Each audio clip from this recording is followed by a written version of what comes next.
Hello বন্ধুরা, আমার ইচ্ছে জানার নতুন একটা ব্লগে তোমাদের সবাইকে স্বাগত। এখন ভোর 5:30 মতো বাজে, 5:30 কি 6টা মতো বাজে। হ্যাঁ, অনেক সকাল। দেখছো না রাস্তাঘাট ফাঁকা, কিন্তু সকাল হলে কি হবে, আমাদের মনে তো বিশাল আনন্দ। বাড়ির সবাই মিলে বেরিয়ে পড়েছিলাম ট্রিপে।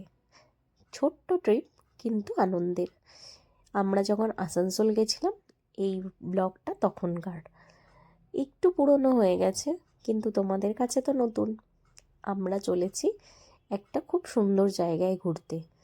এবারে তোমরা গেস করতে পারবে জায়গাটা কোথায়? পাহাড় কিন্তু।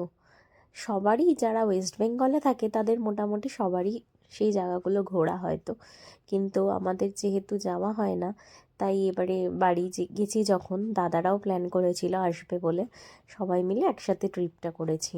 আর দেখো কি সুন্দর চারিদিকে কাশফুল।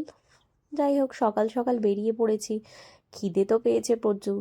মাঝখানে রাস্তায় দাঁড়িয়ে গরম গরম লুচি আর সয়াবিন আলুর তরকারি খেয়ে দিয়ে আবার রওনা দিলাম। রাস্তায় যেতে যেতে প্রাকৃতিক দৃশ্যগুলো এত সুন্দর।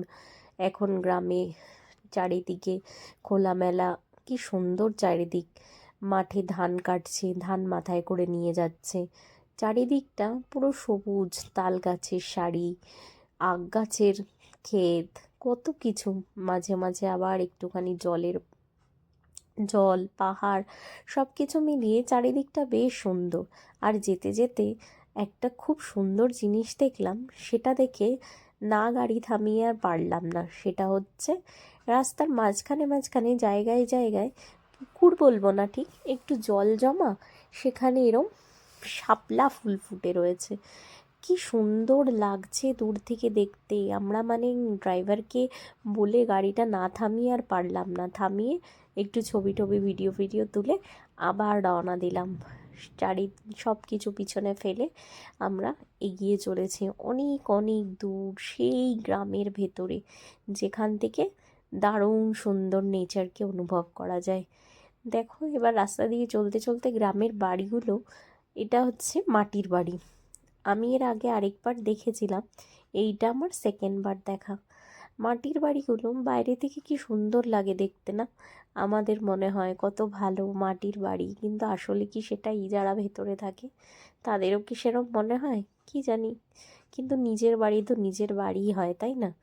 তারপরে মাঝখানে রাস্তায় দাঁড়ালাম একটু। কি দেখে দাঁড়ালাম বলো তো? টাটকা টাটকা আখের রস দেখে। কারণ পাশেই ক্ষেত, সেখান থেকে আখ নিয়ে এসে টাটকা টাটকা রস তৈরি করে দিচ্ছে। আখের রস খেলাম আমরা। খেয়ে তারপরে দেখলাম পেছন দিকটায় বেশ সুন্দর জায়গা রয়েছে। আমরা আবার আস্তে আস্তে করে ভেতর দিকটায় গেলাম, গিয়ে নিয়ে ছবি টবি তুললাম। ওর বাবা তো বসেই পড়েছে, কুহুর বাবা। আর কুহু সামনে দিকে গিয়ে একটু দেখছে। এইটা ছিল মূলোর ক্ষেত। এত ভালো লাগছিল দেখে ক্ষেতটা। আর আমার মূলোটা না খুব প্রিয়, তাই দেখেই এত সুন্দর লাগছিল। তো যাই হোক, আখের রস খেয়ে আমরা এগিয়ে যাচ্ছি। ওই দূরে দেখতে পাচ্ছ?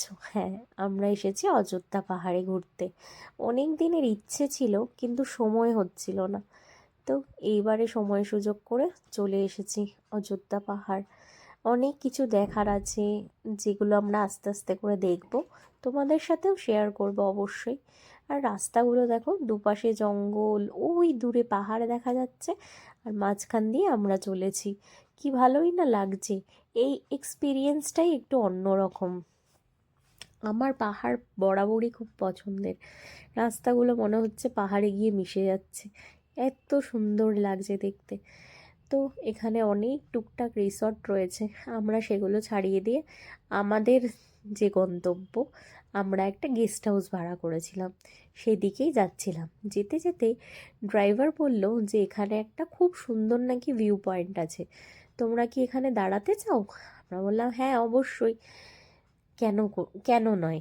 তারপরে সেইখানে দাঁড়িয়ে ভিউ পয়েন্ট থেকে ভিউ দেখলাম। আর ভিউটা সত্যি অসাধারণ সুন্দর।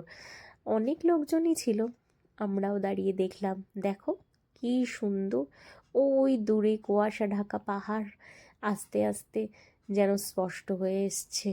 চারিদিকে জঙ্গল, পাহাড়ের ওপরে কত গাছ, আর ওই দূরে রাস্তা, রাস্তা দিয়ে আবার গাড়ি যাচ্ছে। এ এক অসম্ভব সুন্দর অনুভূতি।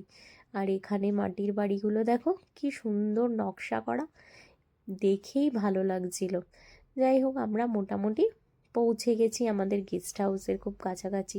সেখানে গিয়ে রেস্ট নিয়ে খাওয়া দাওয়া সেরে তারপরে বেরিয়ে পড়বো নতুন কিছু দেখার উদ্দেশ্যে। তোমরাও আমার ভিডিওগুলো পরপর দেখতে থেকো, অনেক কিছু দেখার আছে। আর তোমরা যারা পুরুলিয়া যেতে চাইছো তারাও এখান থেকে অনেক কিছু ইনফরমেশন পেয়ে যাবে। চলো আজকের মতো এখানেই শেষ করলাম, পরের আরেকটা সুন্দর ব্লগে তোমাদের সাথে দেখা হবে। টাটা।